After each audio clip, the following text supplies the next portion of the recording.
Olá, meus amigos. Olá, minhas amigas.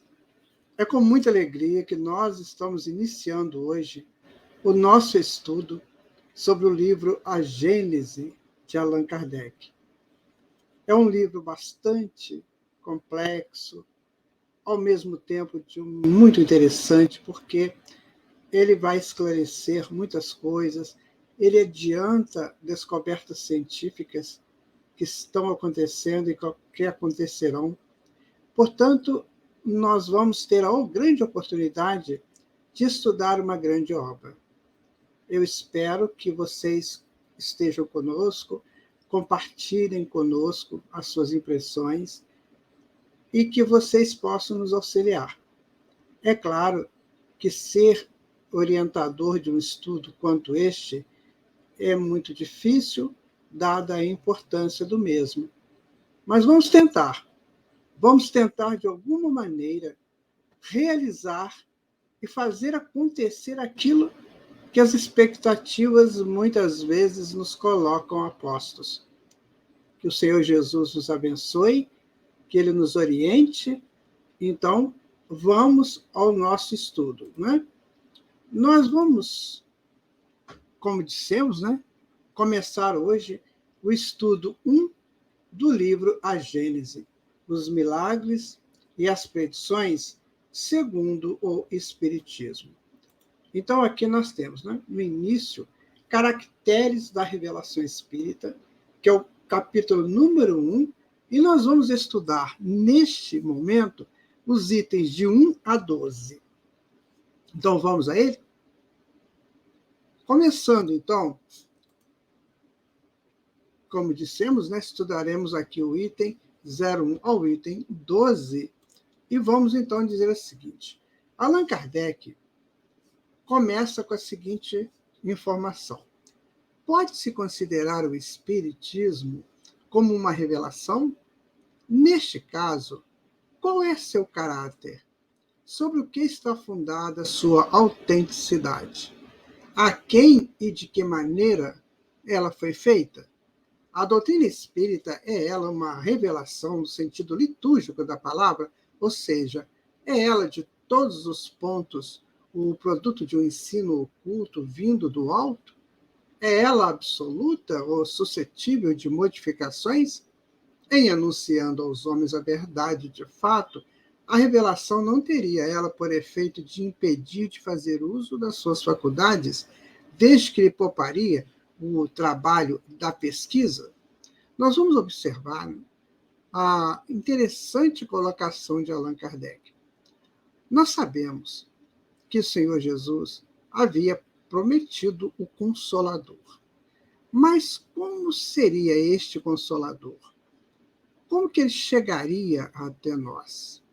Então, se nós pegarmos, né, os 1857 anos, que vai de Jesus ao Espiritismo, nós percebemos que houve um processo de ajuste da humanidade para receber o Espiritismo. Então, quando chega a doutrina espírita, nós já estamos, de alguma maneira, prontos, porque vivemos lances interessantes nesse caminho, nesses 1857 anos. Tivemos 3 grandes revoluções aqui, e mais uma, né, que é a Revolução Russa, mas nós tivemos a Revolução Industrial, que modificou consideravelmente o trabalho no mundo. Nós tivemos a Revolução do Iluminismo, que propõe a busca da racionalização, que começa com Sócrates. Né? Sócrates substitui o mito pelo logos. Então, quando chega no Iluminismo, esta proposta socrática ela tem que chegar, tem que fazer parte do homem, para que ele possa avançar nos séculos seguintes. E a Revolução Francesa, que deu a todos uma busca de um novo conjunto de leis de sociedade. Então, o Espiritismo chega a seguir.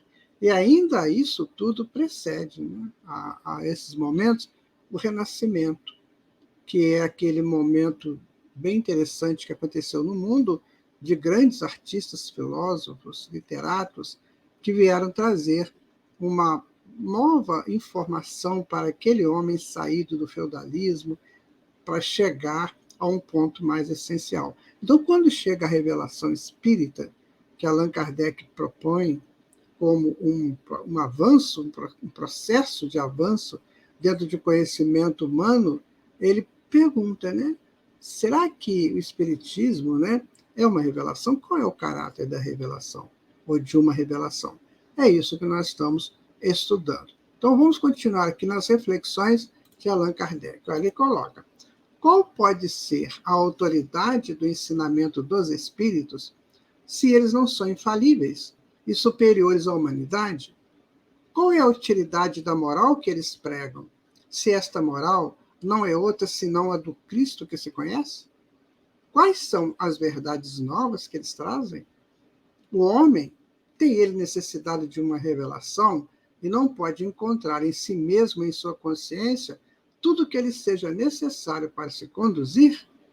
Tais são as questões sobre as quais importam serem fixadas. Observa você, meu amigo e minha amiga, Allan Kardec fala o seguinte: nós temos a revelação de Jesus,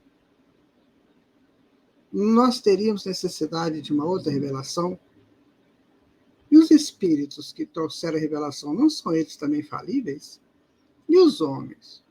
Então você observa que quando chega a revelação de Jesus, ela é definitiva. Passarão o céu e a terra, mas as minhas palavras não passarão, disse o Cristo. Contudo, este homem, que vem movimentando a sua psique desde tempos atrás, ou de tempos imemoriais, ele precisa de auxílios para entender a grande mensagem. Então, os espíritos superiores trouxeram para nós essas informações em caráter de revelação, porque aumenta o potencial da vida aquilo que Jesus falou e coloca o homem frente a frente com a sua própria realidade do existir. Então, essa revelação ela é muito interessante, ela é muito necessária para que todos nós tivéssemos, né, e tenhamos condições de avançar e de crescer para Deus, que é nosso Pai. E aí, Allan Kardec vai colocar ainda, olha, agora já no item 2, revelar, derivado do termo véu, do latim velo, significa literalmente tirar o véu. E no sentido figurado, descobrir, fazer conhecer uma coisa secreta ou desconhecida. Em sua acepção vulgar, a mais geral disse de toda coisa ignorada que é posta ao dia, de toda ideia nova que se põe sobre a vista do que não se sabia. Olha que interessante essa proposta, né? Então, nós vamos tirar o véu que está encobrindo outros conhecimentos, outros avanços. A doutrina espírita traz tudo isso. Eu vou dizer uma coisa para vocês a respeito da grande revelação espírita, que praticamente me tocou muito. Foi a revelação do mundo espiritual. Como foi importante essa revelação do mundo espiritual para nós? Olha você, nós já sabíamos, em outras doutrinas do passado, que não há morte, que nós somos imortais. Sabíamos que a morte ela é só uma transferência de endereço.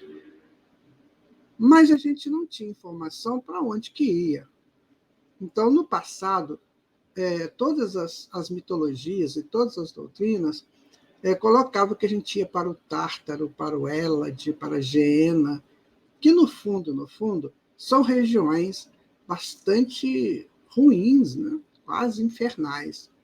É claro que aquele homem do passado, muito ainda embrutecido, ele não iria para uma região de luz plena, ele iria para regiões mais sombrias. Por isso se falava, davam-se aqueles nomes, né? Hélade, Geena, Tártaro.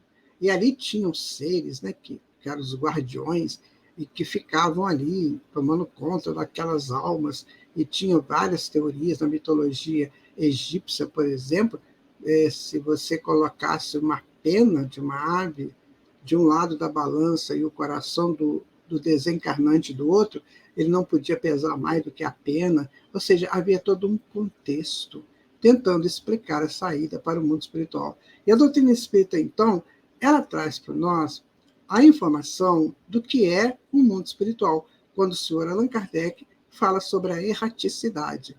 Então, no livro dos Espíritos, nós vamos estudar lá dos Espíritos, que é o capítulo 2 do livro dos Espíritos.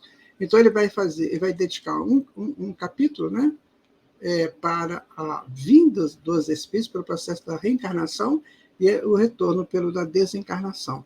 Ali começa a se explicar essa grande revelação que foi para onde vamos, o que vamos fazer, e ali fica tudo explicado. Grande momento da revelação espírita este, né? Entre tantos. Então, continuando aqui, ainda no item 2, nesse ponto de vista, todas as ciências que nos fazem conhecer os mistérios da natureza são revelações. E pode-se dizer que existe para nós uma revelação incessante. A astronomia nos tem revelado um mundo astral que não conhecíamos. A geologia, a formação da Terra, a química, a lei das afinidades, a fisiologia, as funções do organismo, etc. Copérnico, Galileu, Newton, Laplace, Lavoisier são reveladores, ou seja, espíritos que trouxeram até nós cômputos novos, informações novas para os nossos avanços. Tem pessoas que não gostam de história. Eu lamento que essas pessoas dizem isso. A história é tão necessária, porque ela vai colocando, ela vai marcando o tempo por onde passamos, nos espaços que ocupamos. Então, todo esse conjunto de gênios que vieram aqui, trazendo informações, e que Kardec está escrevendo no século XIX, né, que foi um século de grandes conhecimentos científicos, a filosofia tentou acompanhar, ora ajudando, ora complicando, mas ali nós tivemos pessoas muito importantes trazendo essas informações tão necessárias a todos nós. E aí, no item 3, Allan Kardec vai dizer o seguinte: o caráter essencial de toda revelação deve ser a verdade. Revelar um segredo é fazer conhecer um fato. Se a coisa é falsa, não é um fato e, por consequência, não existe revelação. Toda revelação desmentida pelos fatos deixa de ser uma delas. Se é atribuída a Deus, Deus não podendo nem mentir, nem se enganar, ela não poderia emanar dele. É preciso considerá-la como um produto de uma concepção humana. Você observa o cuidado de Allan Kardec, né, no campo da revelação. Então, a ciência revela uma coisa, beleza, ótimo. Mas aquilo vai ser modificado, vai ser contestado? Pode ser, quase sempre é. Porque nós estamos num caminho. Então, quando eu digo há uma revelação, tem que ser uma coisa mais definitiva. E ele coloca Deus, né? Deus não pode errar. Então, Deus não vai errar. Então, toda revelação divina é correta, ou seja, toda revelação das leis divinas é correta. E nós vamos observar que na doutrina espírita, que se baseia em 5 fatos, 5 pilares, que são, não vão mudar, são ciências naturais, não vão definitivamente ter modificações das suas estruturas, como a imortalidade, né? Deus, que é a inteligência suprema, a causa primária de todas as coisas, a mediunidade, a reencarnação e o universo como um todo habitável. Então, isso são verdades divinas. Isso não vai mudar. Então, essa revelação que a doutrina espírita traz é uma revelação para sempre. O que pode acontecer mais no futuro são avanços, adendos, né? Colocações assim com mais amplitudes. Mas tudo numa revelação tem que trazer o ponto de verdade. Vamos pensar na primeira revelação. Os 10 mandamentos incontestáveis. Tanto assim que Allan Kardec os coloca no preâmbulo do livro Evangelho segundo o Espiritismo. A revelação de Jesus, então, nem se fala, porque é a revelação sobre o amor incondicional, a revelação da proposta crística para o mundo. E a doutrina espírita teria que seguir, tem que seguir esses mesmos caminhos, enquanto revelação. A revelação do mundo espiritual, a revelação desses pilares básicos que nós temos que entender. Então, dentro disso, Allan Kardec é sensato. Então, revelar um segredo é fazer conhecer um fato, e revelar tem que ser verdade, que a doutrina espírita está trazendo para nós. Né? Aí, continuando aqui no nas reflexões de Allan Kardec, agora no item 4, qual é o papel do professor perante os alunos, senão de um revelador? Ele lhes ensina o que não sabe, o que eles não teriam nem tempo nem possibilidade de descobrirem por eles próprios, porque a ciência é a obra coletiva dos séculos e de uma multidão de homens que conduziram, cada um, seu contingente de observações, do que se aproveitaram os que vieram após eles. O ensinamento é, pois, em realidade, a revelação de certas verdades científicas ou morais, físicas ou metafísicas, feita pelos homens que a conhecem para outros que as ignoram, e que sem isso permaneceriam sempre ignoradas. Veja, né, que de novo ele vai dizer, olha, nós estamos revelando alguma coisa para alguém que não sabe aquilo. E ele fala sobre o professor estimula o aluno a descobrir a verdade que está dentro dele. Então, ele é um grande estimulador do aluno para o descobrimento das suas verdades. Então, se você não entender revelação como uma busca da verdade, nós estaremos, você pode, ou eu, estar em caminhos errados. Então, busquemos a verdade. O filósofo alemão Greg Hegel, ele coloca no seu livro Fenomenologia do Espírito, um livro extraordinário, que o padrão da consciência, o eixo da consciência é a busca da verdade. Olha que interessante, no Livro dos Espíritos, nós vamos estudar que as leis de Deus estão escritas na consciência, concorda? Então, se a consciência busca permanentemente a verdade, então ela está cada vez mais trazendo a verdade e as leis de Deus para dentro de nós. Agora, é preciso ter esse nível de consciência aberto, porque há pessoas que, como que, botam a consciência no ego inferior. Aí, para ele, qualquer bobagem é verdade.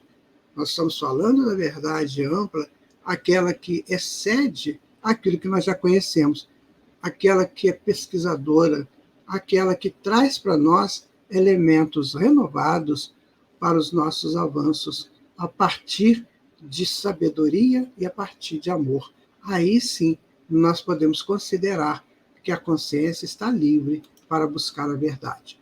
E aí, no item 5, Allan Kardec coloca: mas o professor só ensina o que aprendeu. É um revelador de segunda ordem. O homem de gênio ensina o que encontrou ele próprio. É o revelador primitivo. Ele conduz a luz que, de próximo em próximo, se vulgariza. O que seria a humanidade sem a revelação dos homens de gênio, que aparece de tempos em quando? O que seria, né? Você já parou para refletir sobre isso? O que seria a humanidade, né, sem esses homens de gênio? Né? Então, o homem de gênio ele vai ensinar o que ele já achou, o que ele já encontrou. Por quê? Quando nós estamos no processo educativo, como educando, nós estamos desenvolvendo nossos potenciais. O educador, que é o professor, também está desenvolvendo os potenciais dele. Né? Então, esse revelador de gênio é aquele revelador primeiro, aquele que traz a informação com mais amplitude, né? Que conduz à luz. Né? E nós vamos pegando essas luzes e vamos fazendo o nosso crescimento dentro dessas informações. Então, por exemplo, cada um tem uma vontade de estudar alguma coisa, né? De ser alguém, de fazer alguma tarefa. Então, a partir do conhecimento, ele vai se aprimorando, né? Para que essa coisa chegue no nível de excelência que o caracterize como alguém expert naquele assunto. Mas tudo parte dessa busca do conhecimento da verdade. Qualquer atividade que nós fazemos tem a verdade embutida nela, né? A verdade do que é e a verdade do que não deve ser feito. Então, a gente vai transitando por esses caminhos e aprendendo gradativamente a conhecer o que se deve e o que não se deve realizar, né? E Allan Kardec vai colocar ainda no item 5, mas o que são os homens de gênio? Por que são eles homens de gênio? De onde vieram? De onde vieram a ser? Notemos que a maior parte deles possui de nascença faculdades transcendentais e de conhecimentos inatos que um pouco de trabalho é suficiente para desenvolvê-lo.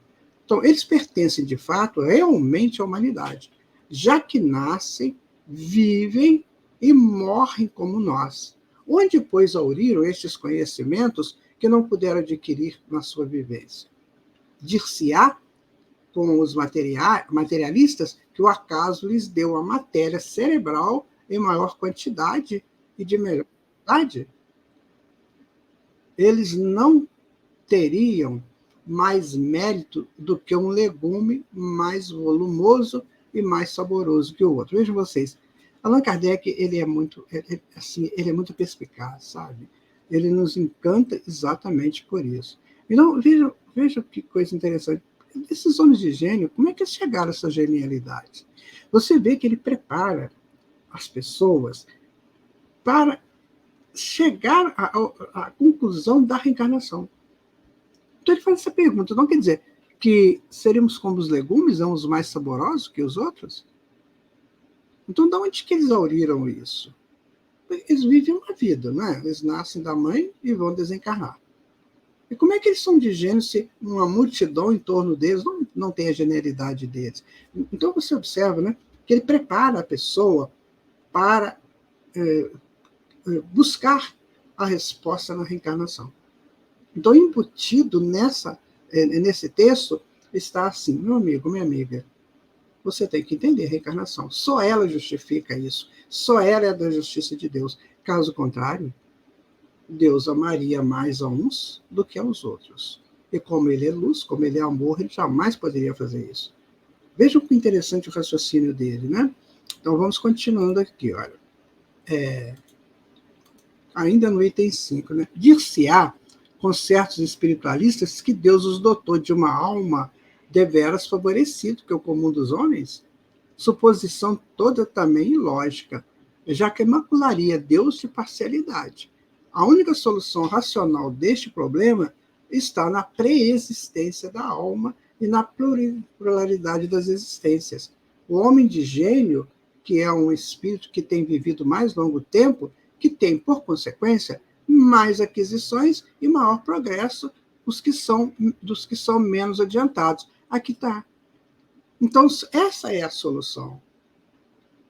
Então, são homens de gênio? São, mas eles conseguiram isso ao longo das suas buscas, das suas jornadas, tanto aqui, como encarnados, como vindos de outros planetas, ou buscando nos interstícios das reencarnações, lá na erraticidade, no mundo espiritual. Vejam que coisa interessante. Como que ele nos insere num conteúdo de pesquisas e de busca da lógica, tanto quanto da justiça. Então, nós que estamos estudando Espiritismo, temos que nos pautarmos nisso. Se não houver lógica e justiça, não há Espiritismo.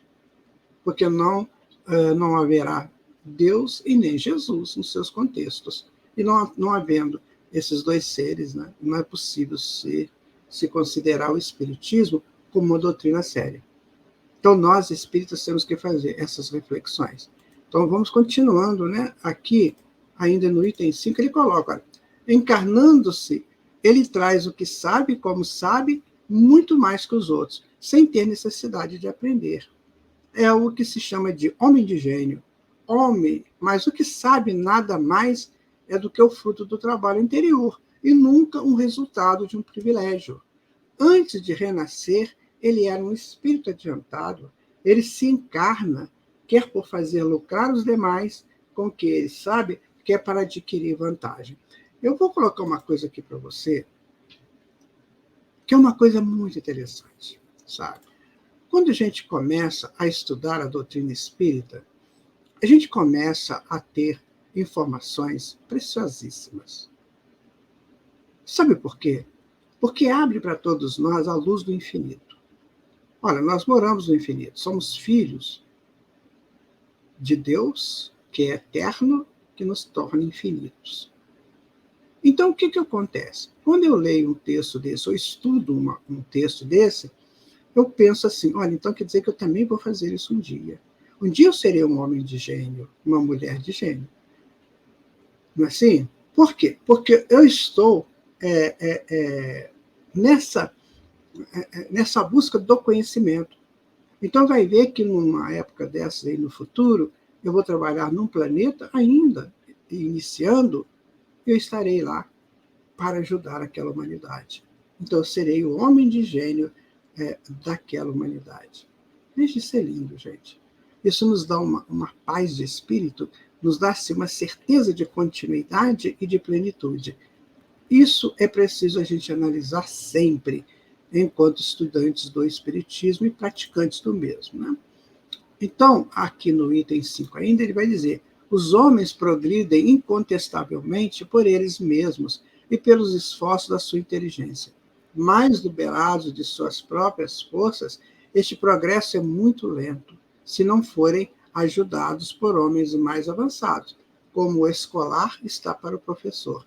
Todos os povos têm tido seus homens de gênio, que vieram em diversas épocas dar um impulso e os tirar da sua inércia. Ele não deixa dúvidas. Então, uma pessoa que não conhece o Espiritismo e que lê um texto desse, ele vai pensar assim, então quer dizer que Deus está no comando. E aqui neste planeta o Senhor Jesus. Não é?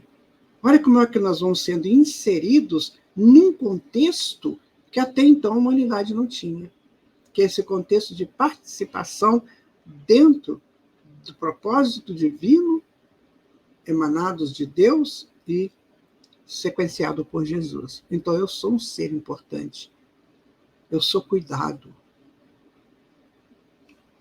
Continuando as reflexões de Allan Kardec, no capítulo 1 da Gênese, ele vai dizer assim, no item 6 agora, né?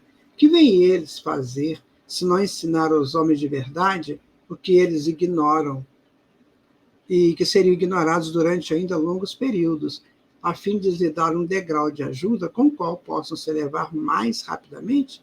Esses gênios que aparecem através dos séculos, estrelas brilhantes, deixam após eles uma longa trilha luminosa sobre a humanidade. São missionários, ou caso queira, messias. São eles, se eles não ensinassem os homens nada além do que sabem estes últimos, sua presença seria completamente inútil.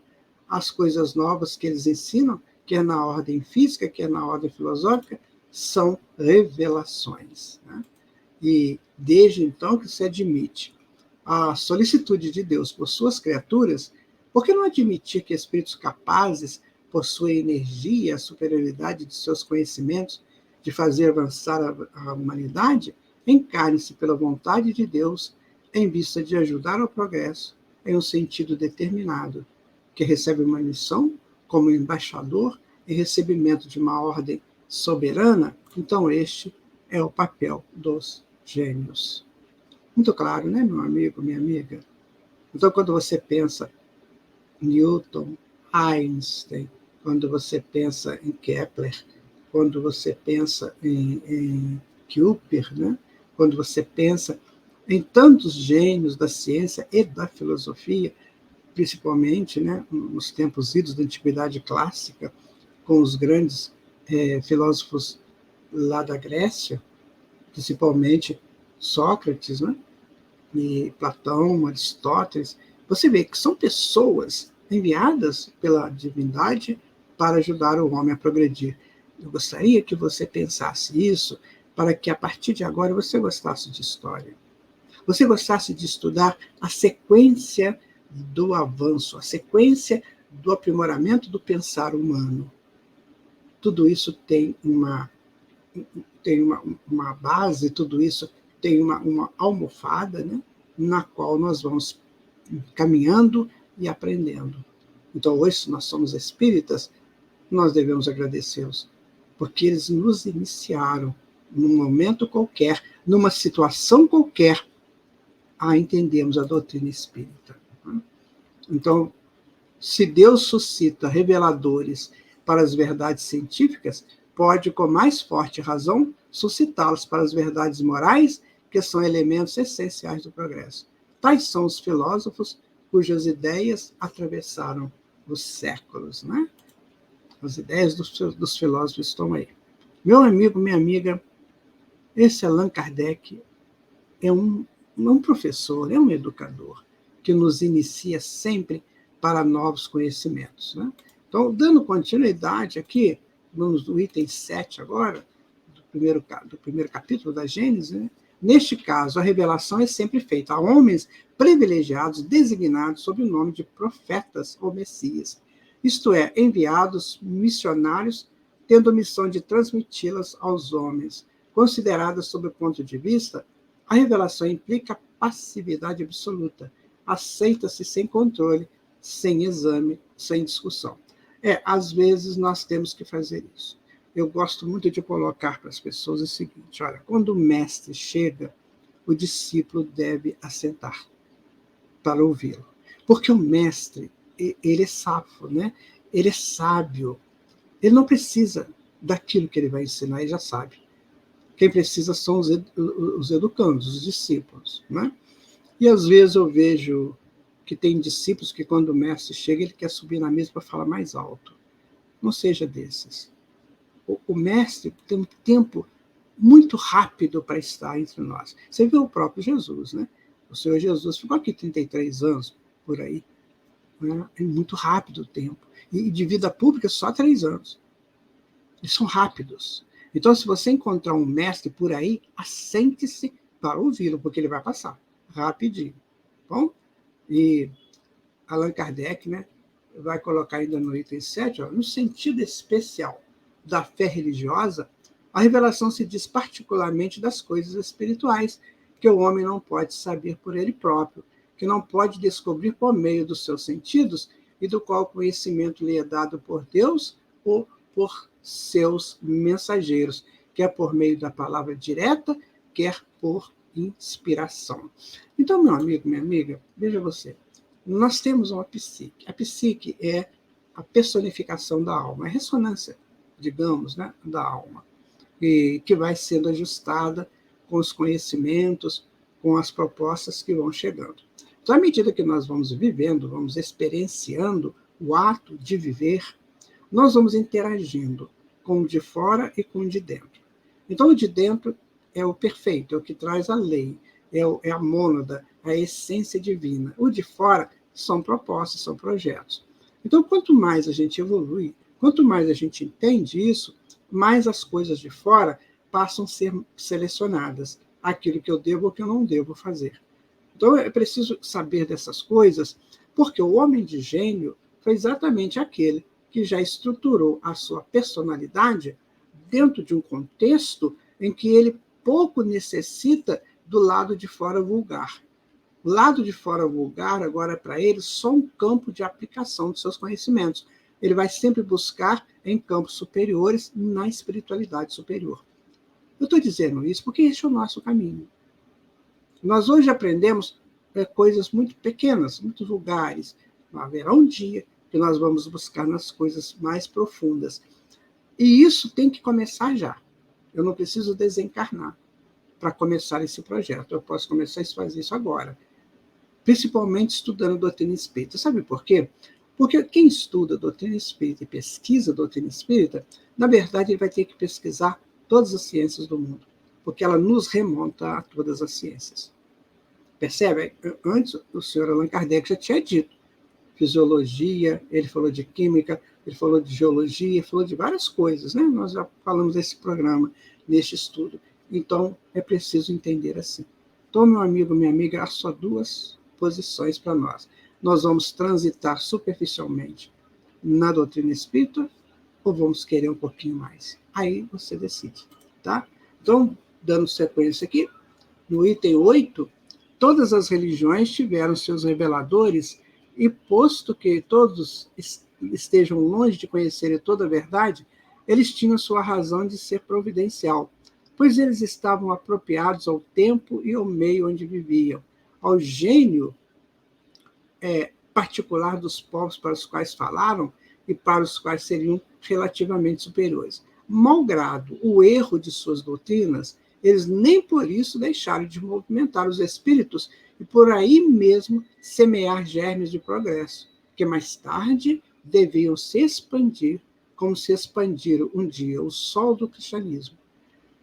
É, pois, injusto que se lhe lance o anátema em nome da ortodoxia, porque um dia virá em que todas essas crenças, se divergentes pela forma, mas que repousam em realidade sobre o mesmo princípio fundamental, Deus e a imortalidade da alma, se fundirão em uma grande e vasta unidade, assim que a razão tiver triunfado dos pré-julgamentos. Isso é importante. Então, todas as religiões que existem no mundo têm os seus lados muito positivos e os seus lados falhos, porque ainda é uma pesquisa. Meu amigo, minha amiga, só tem duas maneiras de adquirirmos o conhecimento, só duas. Ou vem por uma revelação portentosa, como a de Moisés, de Jesus e a do Espiritismo, ou então pela pesquisa. Contudo, os planos superiores, eles promovem no homem, no educando, naquele que saiu do primitivo, a proposta da pesquisa. E na pesquisa nós podemos errar. Nós podemos afirmar alguma coisa agora e depois modificar essa afirmação. Mas é necessário. Emmanuel nos diz o seguinte: se você errar porque você está buscando a verdade, não tem problema. O que você não pode é repetir o erro, você já sabendo que está errado. Então, quer dizer, nós estamos num projeto permanente de pesquisas. E essas pesquisas não precisam ser aquelas acadêmicas, né? Você faz a pesquisa na cozinha da sua casa, montando uma receita nova. Você faz uma pesquisa no escritório que você trabalha, no campo de ação, né, no qual você milita, buscando coisas novas, aprimorando cada vez mais. Então, nós estamos em profunda pesquisa. Por isso que nós erramos, por isso que as religiões erraram, mas que gradativamente elas vão se corrigindo até chegar um dia que a crença será total em Deus, na imortalidade da alma e nas sequências desses conhecimentos. Agora, continuando ainda no item 8, né? Infelizmente, as religiões têm sido a todo tempo instrumento de dominação. O papel de profeta tem tentado as ambições secundárias e tem-se visto surgir uma multidão de pretendentes reveladores ou messias que, a favor do prestígio de seu nome, exploram a credulidade em proveito do seu orgulho, da sua cupidez ou da sua preguiça, achando mais cômodo viver à custa dos seus enganados. Então, a religião cristã não tem estado ao abrigo desses parasitos. Nesse caso, chamamos uma atenção séria sobre o capítulo 21 do Evangelho, conforme o Espiritismo, haverá falsos cristos e falsos profetas. Você se lembra que nós tivemos profetas, né? Lá no povo hebreu, nós tivemos grandes profetas. Eles foram reveladores para aquele povo de verdades daquele conjunto de pessoas. Né? Mas existem falsos profetas, pessoas que se denominam de conhecedores profundos, que na verdade não passam de pseudo-sábios. O movimento espírita está isento disso? Não está, não. Aqui também tem pseudo-sábios. Por isso que nós temos que estudar, pesquisar, para não criarmos uma relação infeliz com a falsidade das informações.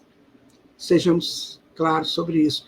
E sejamos simples também, humildes, porque mesmo que nós saibamos muito, saibamos mais do que o comum, mas não sabemos nada perante a espiritualidade. Essa deve ser uma verdade a ser cultuada e exercida por nós. Né? Há revelações diretas de Deus, no capítulo agora, o item 9, né? Aos homens, é uma questão que não ousaríamos resolver, nem afirmativamente, nem negativamente, de uma maneira absoluta. A coisa não é radicalmente impossível.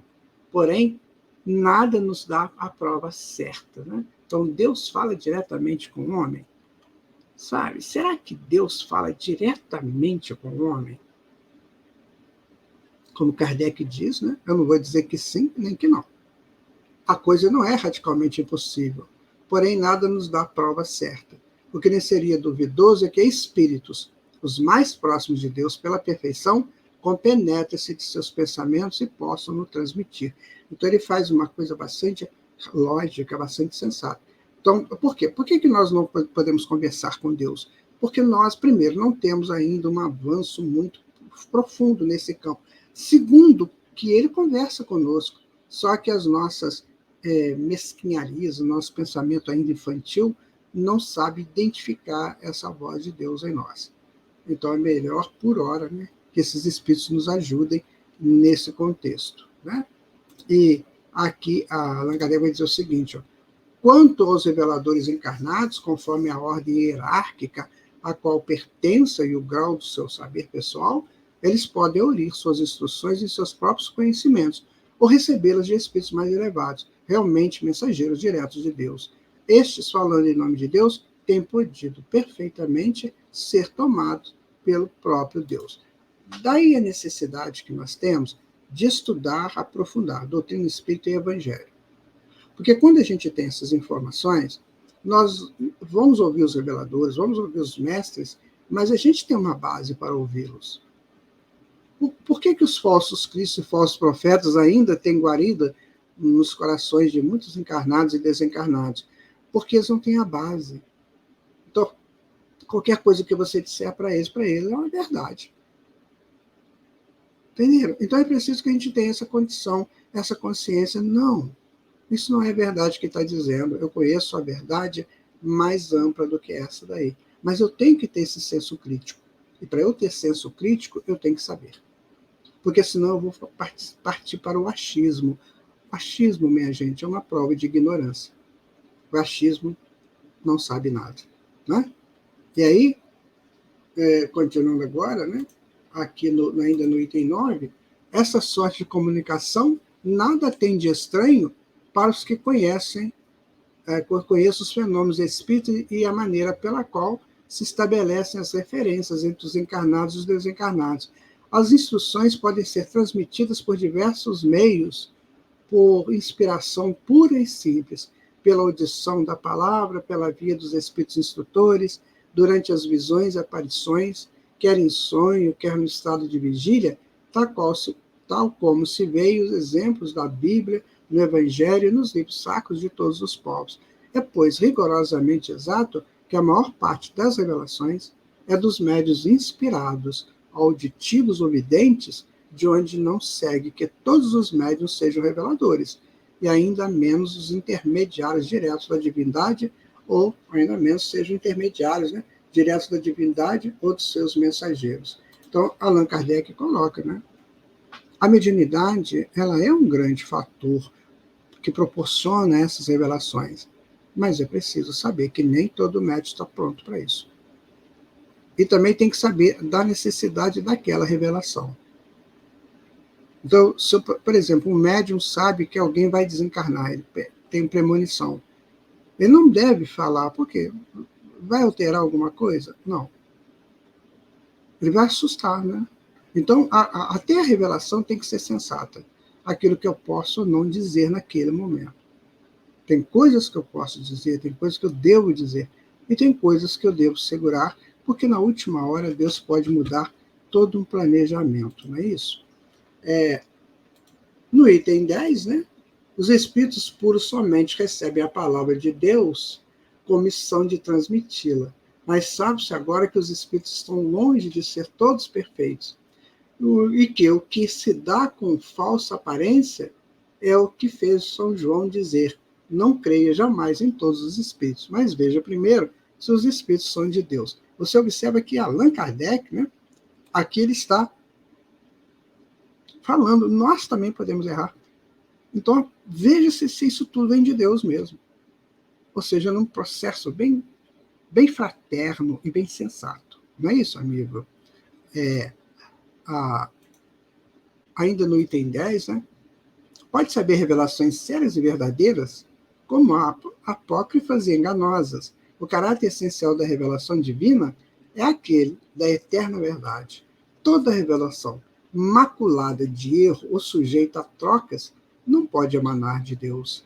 É assim que a lei do Decálogo tem todos os caracteres da sua origem, enquanto que as outras leis mosaicas, essencialmente transitórias, frequentemente em contradição com a lei do Sinai, é obra pessoal e política do legislador hebreu. É o que acontece muito com as pessoas que lidam, né, com o Antigo Testamento.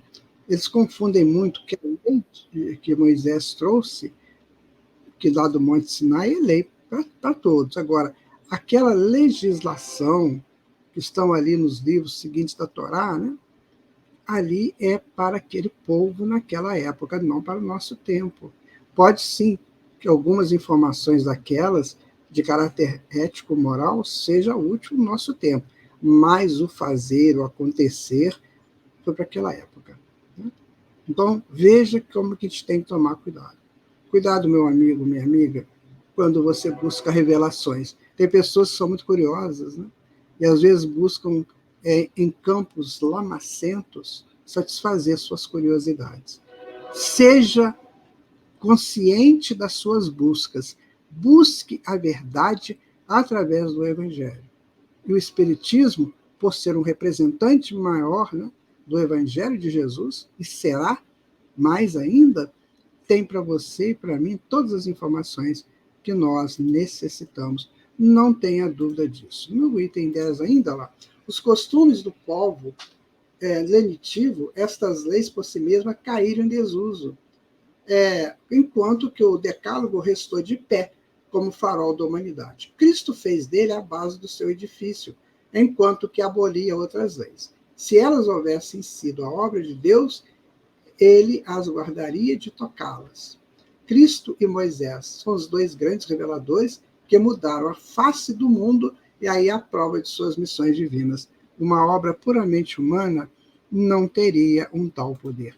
Às vezes eu estudo um pouco sobre religiões orientais, né? O que eu observo nesses estudos é que as doutrinas orientais são profundas, muito profundas, né? Mas elas praticamente foram ditadas, criadas para uma raça de povo exilado, que precisava daquelas informações profundas. Nós, aqui do Ocidente, tomamos sobre nós, né, toda a responsabilidade dos povos nascidos na Terra.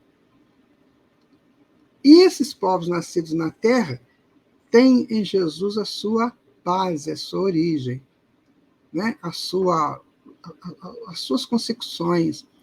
Então, para nós, né, a doutrina de Jesus é a mais importante. E ela chegará ao Oriente com toda a sua pujança. Porque na hora que ela chegar no Oriente, o que os orientais sabem da profundidade está embutido no Evangelho de Jesus. Então será apenas uma justa posição. Você vai ver isso no futuro, né? Nós vamos ver isso lá na frente, tá? No item 11, né? Uma importante revelação completa-se à época atual, é aquela que nos mostra a possibilidade de se comunicar com os seres do mundo espiritual. Este conhecimento não é, pois, novo, sem dúvida, mas restou até nossos dias de alguma sorte ao estado de letra morta, isto é, sem proveito para a humanidade. A ignorância das leis que regem essas referências estava sufocada sob a superstição. O homem estava incapaz de tirar dela alguma dedução salutar. Estava reservada à nossa época de desembaraçá-la de seus acessórios ridículos, de se compreender a importância e de se fazer surgir a luz que devia clarear a rota do devir. Então, meu amigo, minha amiga, a mediunidade só pode ser exercida com sua pujança com conhecimento de causa. Então, nós vemos, por exemplo, na história, né, das magias, daqueles mistérios, né, a gente vê muita gente, muito médium, que se reunia, por exemplo, nas lua cheia, para falar alguma coisa, para propor alguma coisa, mas eles não tinham conhecimento exato da mediunidade. Então, o Espiritismo traz esse conhecimento. Então, o Livro dos Médiuns é o livro magno deste assunto na humanidade. Porque a ciência vai avançar nesses estudos, mas a base está no Livro dos Médiuns. Por isso que nós falamos que a doutrina espírita vai brilhar grandemente no futuro, porque ela tem a base de tudo aquilo que a ciência buscar e concluir, principalmente, né, nesse caso que estamos falando da mediunidade.